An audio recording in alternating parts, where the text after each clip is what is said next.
यो कति वर्ष भयो चलाएको यो यो यो उके पर त्यो दाइसाको बस्नेसँग लिएको ए यो दाना साउको पसलले दिएको लिएको हो नि यो। ल यस्तो भयो है अब खतमै भएछ नि अब यो ब्याट्री पनि यस्तो भयो स्पिकर पनि सबै यस्तो भएछ अब यो लैजानु शनिबार आउनु म अर्को मोबाइल एउटा दिन्छु ल ल भने चाहिँ अहिलेसम्म घाँस काट्दै होइन त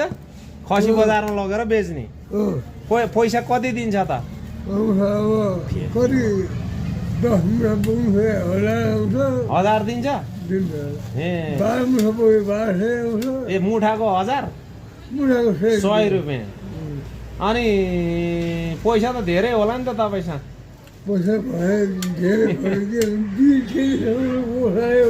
गर्छ कति वर्ष भयो तपाईँ मैले म अब 14 सालको 14 सालको अहिले 68 अब यो माघले 68 चल्छ तपाईँको पहिलाको घर कहाँ त त्यो पहिलाको काभ्रे काभ्रे अहिले कोसीपारी अहिले कोही छैन अहिले सबै बेचे आएको पनि अहिले बेचे आएको सुडालमा छ कोही चाहिँ यो रानीबारी खत्रीटोलमा खत्री टोलमा ए त्यहाँ हो अब घरमा बोलाउँदैन नि दसैँ तिहारमा तपाईँलाई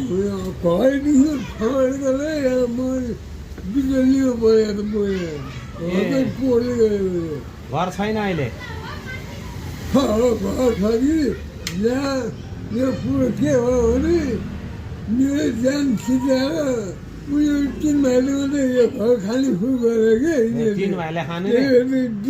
ठाउँ लगाइरहेको थियो मेरो ज्यानमा अब घर जानुपर्छ बुढेसकाललाई यो गुलीले चाहिँ किन बोकेको यो चाहिँ किन बोक्नु भएको त गुलीले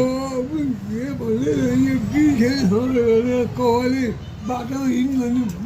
काम गर्नु यो बोकेपछि अब यसले हान्छ कुकुरहरू भएको छ यो बोक्यो उसले अब यो बोक्यो यसले हान्छ यो अनि आउँदैन ए ल देख पनि दिँदैन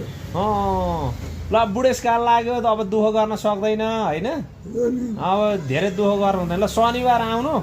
म तपाईँलाई अर्को मोबाइल एउटा दिएर पठाउँछु है यो राख्नुहोस् ल ल